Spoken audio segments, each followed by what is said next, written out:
Hi, folks. Welcome back. And those that are new, welcome. Well, finally, the Democratic nominee for president, Kamala Harris, current vice president, has picked her running mate. Or should I say, the people that are actually running this country picked her running mate. Very controversial. Tim Walz, governor of Minnesota, a deep, deep blue state. Now, normally back in the old days when I was younger, not an old man like today, the presidential candidate picked their vice president based on geography. The glaring example of that is John Kennedy picked Lyndon Johnson. Even though back then Texas was considered a Democrat state, they were Southern Democrats. It was different. And we all know what happened there. And of course, the history was changed forever, I think, for the worse. There's two presidents in the 20th century that if they were not president, this country would be much better off. One is Woodrow Wilson, the other one is LBJ, but I digress. Tim Walz. Now, Josh Shapiro is governor of Pennsylvania. That was the one everybody thought she would pick. Actually, I live about 10 miles north of the Pennsylvania border in upstate New York in Binghamton. And I'm in Pennsylvania quite often. A lot of New York people are, especially for gas and other things, is cheaper. Now, that having been said, he has a 60% approval rate in a swing state. A state that Kamala Harris knows she has to have. Even she's not that dumb. Pennsylvania is 19 electoral votes. Any scenario where Trump wins Pennsylvania, it's almost impossible for her to win. But we got one problem. The very small percent, when I say small percent, I mean 10, 15, 20%, maybe max, of the Democrat Party is terribly anti-Semitic. All the Democrats admit it. You're going to see a couple of videos here that touch on that. So what is she going to do? Can't pick Josh Shapiro even though she needs Pennsylvania. So she decides to go full progressive lefty and picks Tim Walz, who is one of the most left senators, I should say governors, in the country. Maybe even more than Gavin Newsom, if that's possible. If not, he's definitely on the same level with Newsom.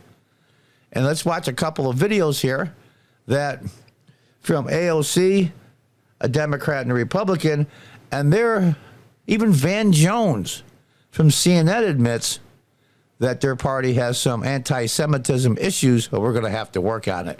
But anyway, let's take a look. I think he's a great pick. I do think that this selection of Walz is kind of to me, it feels like a watershed moment. It does feel like a generational shift. Van Jones trying to make Democrats grapple with the fact that their party is full of anti-Semites. True. You also have anti-Semitism that has gotten marbled into this party. You can be for the Palestinians without being an anti-Jewish bigot, but there are some anti-Jewish bigots out there. And there's some disquiet now, and there has to be. How much of what just happened is caving into some of these darker parts in the party? So that's going to have to get worked out. It's going to have to get talked through. Those in the overly online left who are attacking Josh Shapiro's pro-Israel positions in a different way than they are attacking non-Jewish Veep contenders' positions, they're just telling on themselves. There is a strong undercurrent of anti-Semitism to that. It's unacceptable. Every contender's positions on all policy issues, their track records in elective office, all of that is fair game. That is totally open to be subjected to interrogation and to questioning by the Harris team, by observers, but holding him to a different standard because of his religion just simply isn't who we are as a Democratic Party. I mean, every week it seems to be something out of the unusual. It only happens once in a presidential cycle, and now you get them every single week, one after another. Assassination attempt. The incumbent, just before their convention, drops out. This whole thing is crazy. Vice President Kamala Harris has selected Midwestern Governor, Army veteran, and former football coach and teacher Jim Walz to be her 2024 running mate after a hurried, intense 2-week vetting process. Walz, 60, is a veteran politician who served in the U.S. Congress from 2007 to 19 when he was elected governor of Minnesota, defeating Republican Jeff Johnson. he was reelected to a second term in 2022 after fending off a challenge from Republican Scott Jensen.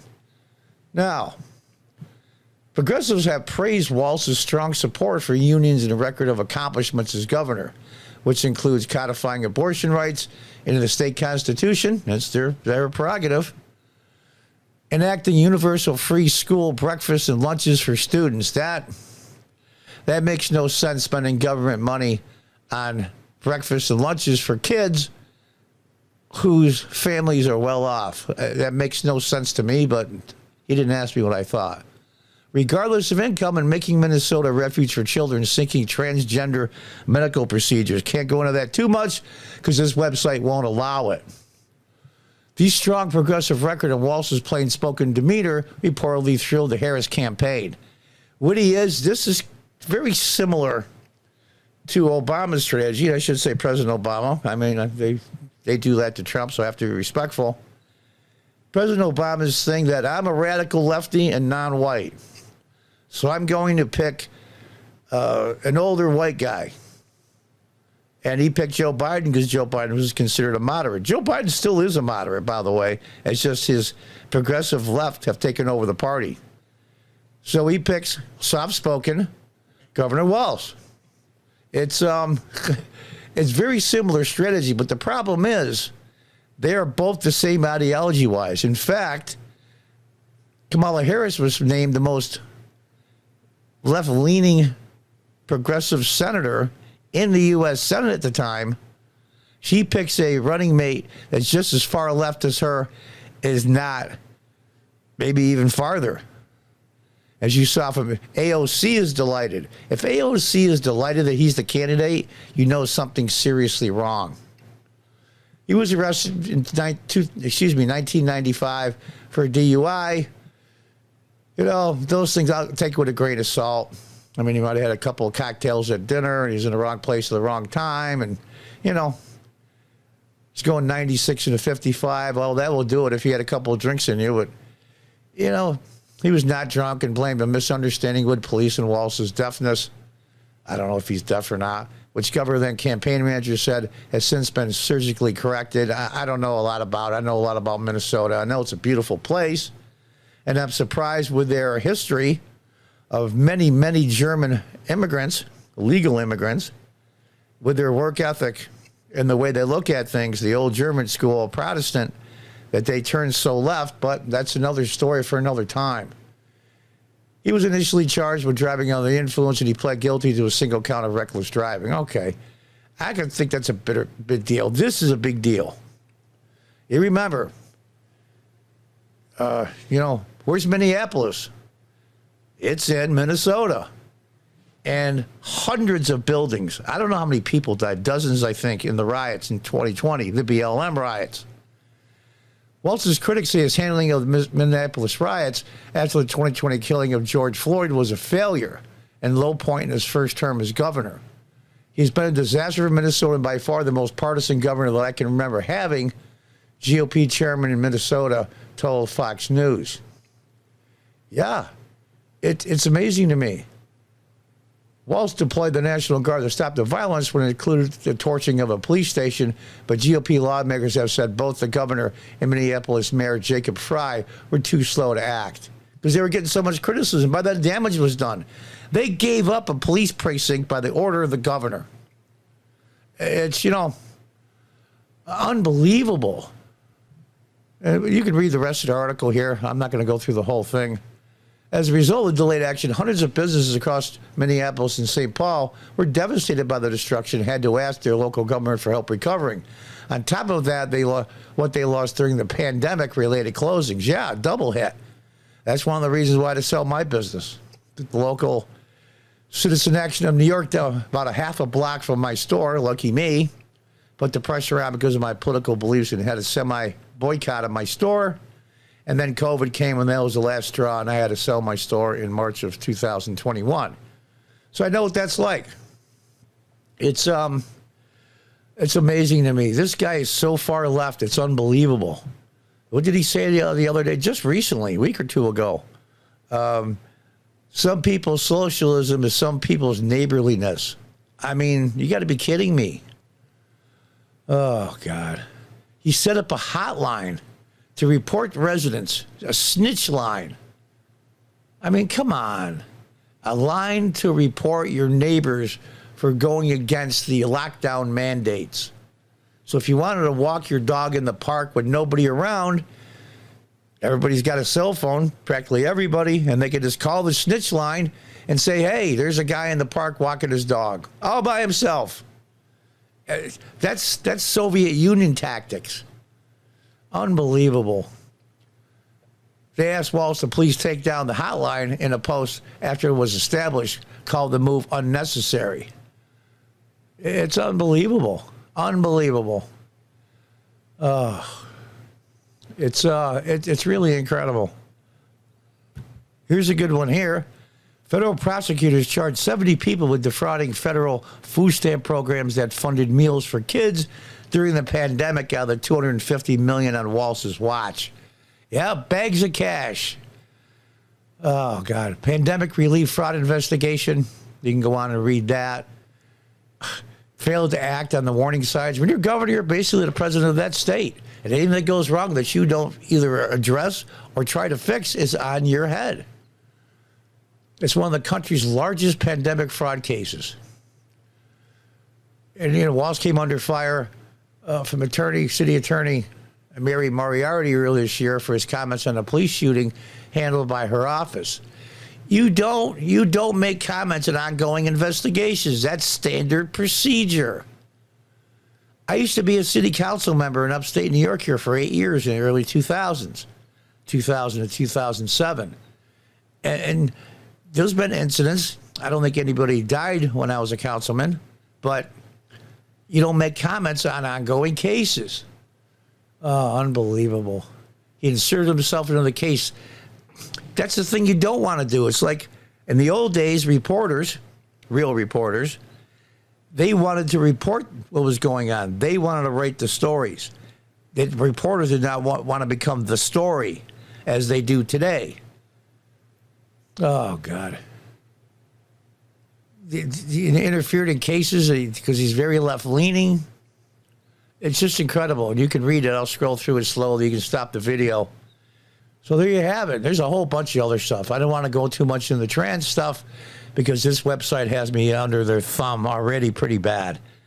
This guy is as left as AOC and Kamala Harris and all the progressives, maybe even more in certain issues. This is the part that scares me. Either one or two things are going on. Well, we'll say three. One is the anti-Semitic part of the Democratic Party Harris is scared of. So she doesn't pick Josh Shapiro, even though Pennsylvania she has to have. Without Pennsylvania, if Trump wins Pennsylvania, her road to victory is very small. So she had to appease them. That's pretty sinister enough. Or her people that are planning her campaign and help plan her campaign are just stupid. Just plain old stupid, which is not, it's not exactly out of the realm of possibility. Or three is Harris and her people know in their minds that they already have Pennsylvania. Now, I'm not going to go into detail. Fortify the election, so to speak. I'm not saying they'll do anything illegal or unlawful, but maybe they have inside information that we don't have. Hopefully, if they do, it'll leak out, but I'm sure that it won't. So they're confident they're going to win Pennsylvania is my only conclusion I can make, unless they're just stupid. And they're in their bubble, and they see him as the moderate, middle-class white choice for the people in Minnesota, the farmers and, just the regular middle-class people. Where he's so far left, it's incredible. I don't know. It looks like a blunder. I think picking Kamala Harris was a blunder. The Democrats' House, at the national level anyway, is in great disorder. Look at that Joe Biden fiasco. My understanding is Obama, Clinton, and some of the rest had to put their nose in and say, Joe, if you don't leave, we're going to push you out one way or another. And there's scuttlebutt whether Obama picked Kamala Harris, which I don't think he did. I don't think he can stand her. And Joe Biden, on his way out, says, okay, you want to push me out, you SOBs? I'm going to endorse Kamala Harris. And that way they were stuck with her. I don't know which one the truth is. Probably maybe a little bit of both. We'll have to see. But it's been picked. Tim Walz. Now, it's not official, of course, until their real convention. It was going to be in Chicago. Can you imagine the protests that are going to go on there, the anti-Israeli, anti-Jewish sentiment that's going to be there? The thing is, though, most of the media won't cover it. But there's going to be enough independent journalists and people with cell phones now. They can't hide it anymore like the old days, where the networks just shows the... I remember the convention when I was a kid in Chicago, and it was a nightmare for the Democrats. That's why Richard Nixon won in part in 1968. I was 12 years old. And I remember, because I was a political junkie even back then and watching the conventions. I was a weird kid. Anyway, we're going to have to see. I don't know. What's going to happen next week? We've got 90-odd days to go. Who the hell knows what's going to happen? Until the next time, God bless, goodbye, and good luck.